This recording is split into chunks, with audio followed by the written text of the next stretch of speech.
Don't put that. Don't. If you ever make a joke that bad, you have to have a bite of Popeye chicken sandwiches. Yeah! You oasis of freedom I ever need. Now I'm alive. When I let go and I fell out. Don't put that in the video, bro. If you put that in the video, I'm punching you. All right, y'all. Here it is. You asked for it. Oh! He needs some milk. We don't know how to. We don't know an intro yet. Yeah. So we're just gonna say, what's up? Oh my, that sounded terrible. All right. So what up, One Tribe? That's how we gonna start One it. tribe, For man. now. One tribe, one body, all for One the body. glory of God. Come on now. Can I get a name? All in? for the glory of God. I don't know why I keep spinning. That's Stop it's awkward. I'm sorry. All right, so we got some vlog footage, just a little bit of what we did today because we weren't sure about what we were gonna film. So enjoy this little footage in 3, 2, 1. Go. My first again. Princess in me.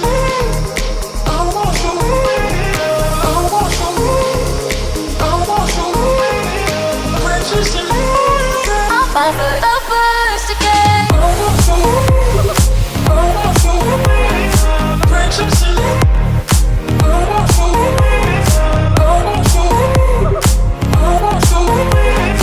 Princess in me. I'm my first again. I'll play. Come on, shoot it alone. I'll play. My first again. I'll play. Come on, shoot. But today's topic, we got how do you get into the word? I know how I get into the word. Do you know how you get into the word? Like one time. Yes, sometimes. Oh, There's one time, bro, I got to the word. It was crazy, bro. Yeah, I know how to get into it. Okay. Today we're gonna share personally our ways of getting into the word because we can understand, like, as young people, how it can be, confusing, or, you just need a little nudge to show you ways to get into the word. So today we're gonna share our tips and tricks and theories and not theories. What am I talking about? Cool. So, what is our topic again? How to get into the word. I'm just kidding. I'm gonna start off. It's not easy at first. Let's put it that way. It's not something that you just like wake up one day and you're like, oh, I want to read the Bible. Because I'll be honest, we are human. We have feelings and emotions, and although it's incorrect for us to make a decision based on how we feel, that is very false, and there's nowhere in the Bible that says that we should make a decision based on how we feel in the moment. Our feelings and emotions play a huge role in what we want to do in life, and also what we want to do for Christ. And that's sad. It's something that we shouldn't do. However, we're human and we do it. And it's that bad habit that we want to just get you to not do. God looks at the heart at the end. God looks at your heart. God does not look about the tons of thousands of things that you did that were good. He wants to see in those tens of thousands of those things, where was your heart at? But that's just like the background of that, I don't even know how I got there, I'll be honest. But You took that to the end zone. to the end zone, through it. So how about when somebody wants to know, like, when they are excited about abiding in the word, they want to know, like, the literal, how do you find what to read? How do you know what to highlight? Like that type of thing. It's a great how do question. you go about that? So how I go about, like, where do I start? That's a great thing, because sometimes, like, I'll pray to God, like, I don't even know where to start. A good way to start, if you're really if you're interested on the beginning of how God created everything, Genesis, obviously, that's the beginning where God created the heavens and the earth was void and without form, and God did all these things. He made man, he made female, he made the spirit man, and all these things happened. And in the beginning, is definitely a very it's a very interesting chapter, because a lot of the things that God has done, there's symbolic meaning behind it. But that's for the beginning, for people who are interested. But if you really want to know about God's goodness, God, who Jesus is specifically, I mean, I could tell you Matthew, Mark, Luke, and John. Jesus' ministry. Jesus, when he walked on the earth, was very compassionate. He was the ones that he ate with the sinners, with the thieves and the fornicators, and that was his ministry. He was helping with the sinners all the time, and he loved on them. And so many people want to, if that's where you're starting off as, where it's like, where do I start? And being a Christian, look what Jesus did. Learn what Jesus done. When you read the Word, just get to know Jesus, get to know who He is and what He's done for you. Because what He's done for you, when you understand that, when you're able to grab a hold of that, that is almost everything you need. That is everything you need. If I had to break down my journey of truly getting into the Word, not reading just to read, I'd start with my thought process before I started getting into the Word, and I saw it as this mountain of something that I had to do, and something that that was important because I needed the knowledge, and it wasn't really something that I really wanted to do. And God was beginning to reveal to me that getting into the Word, don't look at it as a mountain, look at it as you're learning more about me.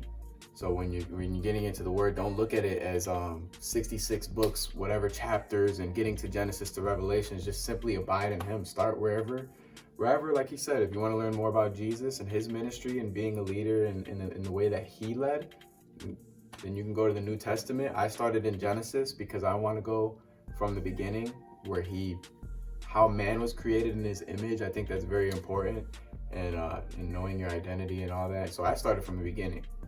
And to get to the nitty gritty of what I do, well, first I take my Bible, my notebook, 3 highlighters and a pen, and I'll go to a quiet space and I'll put worship music on, and then I'll open to where I'm about to read, and then I'll pray and I'll ask God to reveal the Word to me, allow it to come to life and tell me what He wants me to know. And for revelation, and for Him to draw near to me as I draw near to Him. And so I'll do that, and then I have 3 highlighters because one is for things that stuck out to me, one is for things that I feel like I should remember, and one is for things that are really powerful, like really, really powerful to me, that really I just need to highlight in its own color. That's just me. I like to organize, I like making my Bible colorful, and I like knowing where everything is.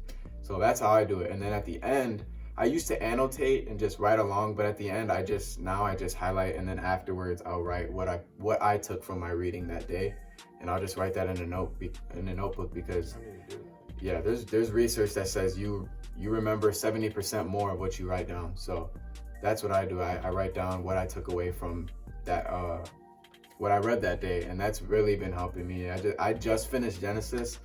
And it took me a while because I really wanted to, dissect it. And because I've read Genesis like 3 times, but this time I'm really, really getting into the Word and trying to figure out who God is. And so that's why I thought about this video, because I remember how it was, wondering, how do I even get into the Word? And I allowed that thought process and that confusion to keep me still. And I didn't make a move, and I didn't draw near to God because of that, because I didn't know where to start, because I didn't know how to go about it. So I want to make this video because, to help anybody out there who wants to know some advice and tips on how to do it. And hopefully what I do helps someone. Hopefully what he does helps someone. And yeah, we just pray that the Word comes to life, and that when you draw near to God, that God would hold nothing back. He will pour Himself over you, which He will. That's His promise. You don't even need to pray about it, because that's His promise. It's gonna happen if you want it to happen. But don't be like me before I started reading. Don't look at it as a mountain of something you have to do. Don't look at it as a standard, as rules of something that's obligated. Look at it as something like, God, I want to know you. Mm-hmm. And when you look at it in that perspective, He will give you just what you need to hear that day. I promise you, because that's how it was for me. And He's been revealing Himself in a whole new way. He's been softening my heart. and it'll be something that I didn't even read about, and I just feel so near to his presence because I was drawing near to him that day, that he will reveal something else to me that's completely different than when I was reading. So it's just like it's just making the steps and the posture and taking posture to receive what God has for you.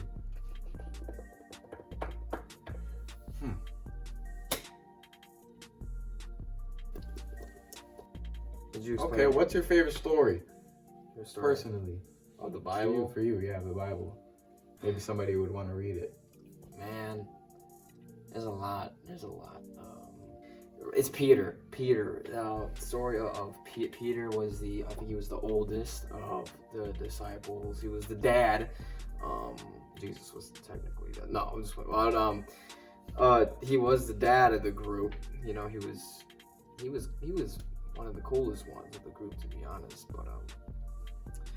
But Peter, in the beginning of Jesus's ministry, I believe that Peter was out on the boat. He was on the boat with his disciples. Jesus was on the waters, and Peter, I believe he was in the waters on a boat with the disciples.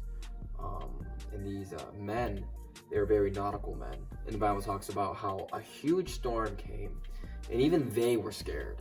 And the waves, they came so fast, and they had fear. But Jesus was on the water, I believe. I hope my theology is correct in this, because if it's not, please don't attack me. But Jesus was on the water, and I know that Peter asked, Lord, if it's you, call me out on the water. And Jesus was like, come out on the water then. Insert oceans. Take me deeper than my feet could ever run. Come on, you say my faith will make me stronger in the presence of my Savior.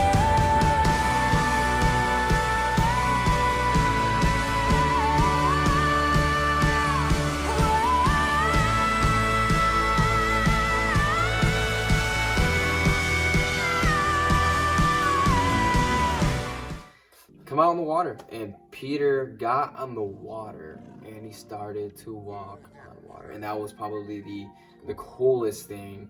You see, at first, Peter got on the water and started looking at Jesus. And his attention, his posture was towards Christ. His posture, his perspective, everything was locked on Christ.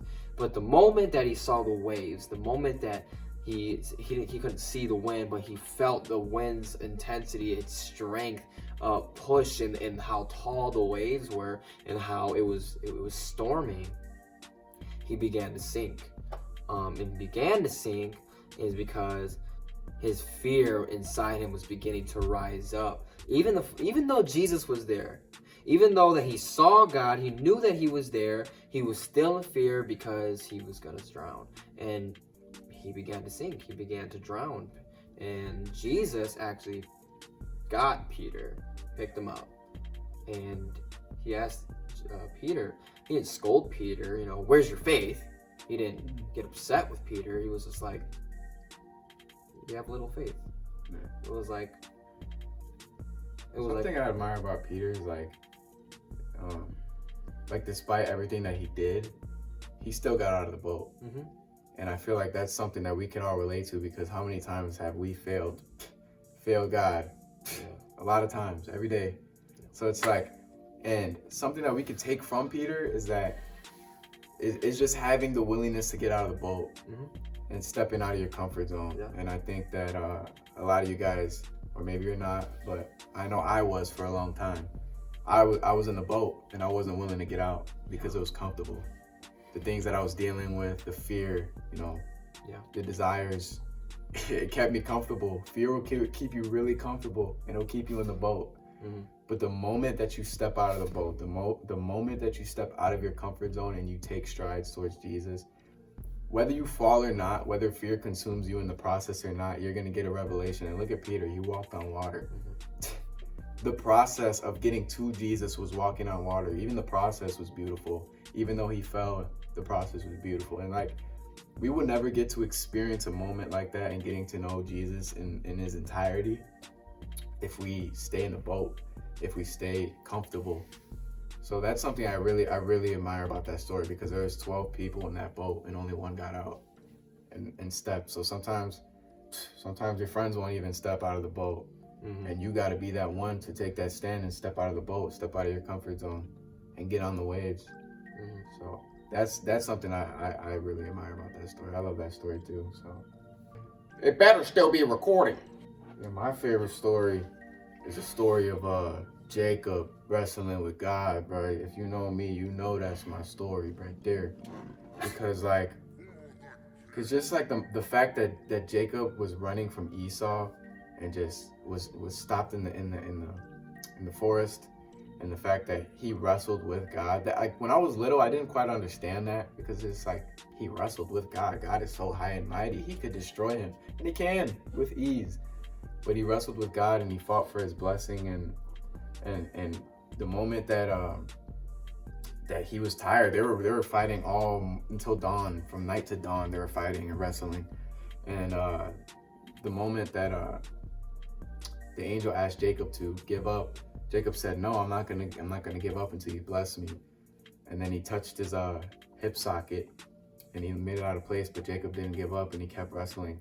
He said, "I'm not gonna give up until you bless me." And God gave him a new name, and that's something that really sticks out to me. The fact that God gave him a new name, and Jacob was known as a deceiver because he deceived Esau, or he deceived his father out of his birthright.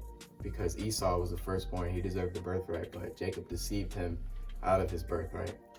And the fact that God admired the fact that he was willing to fight for his blessing and gave him a new name despite his past, despite what society thought he was, despite what his brothers and his own family might have saw him as, God gave him a new name. So when God is the only one that can give you a new name. But when God gives you a new name, you have to embrace it. And that day forward, he went by Israel. And so that story has always just stuck out to me. It's just the fact that despite what you do, despite what everyone else calls you, God calls you his child. God calls you loved. He calls you his beloved. He calls you more than a conqueror. So there's so many things that God calls you, and sometimes we can get so discouraged and we can't comprehend the love that he has for us. And that's another reason to get into the word, because you can't quite understand it until you see it. Not only see it in the word, but till you see it come to life in your life.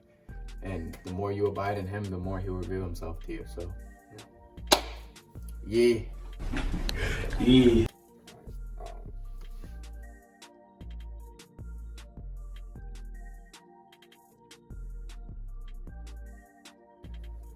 So yeah, we're gonna wrap this video up. It's getting kind of lengthy, but we appreciate you. We appreciate you for 40 subscribers. That's 40 people that care about what two young guys gotta say. So we are very thankful for you guys, all 40 of you. And we just ask that you continue to pray for us as we will continue to pray for you. You guys are family. We really care about what you guys go through in your walks as much as we care about our own, because that's what this walk is about. We're a body. That's what this channel is about. One tribe, one body for the glory of God. So yeah. So that's what one tribe means. All right, that's a wrap. That's a wrap. That was so ugly. Don't put that.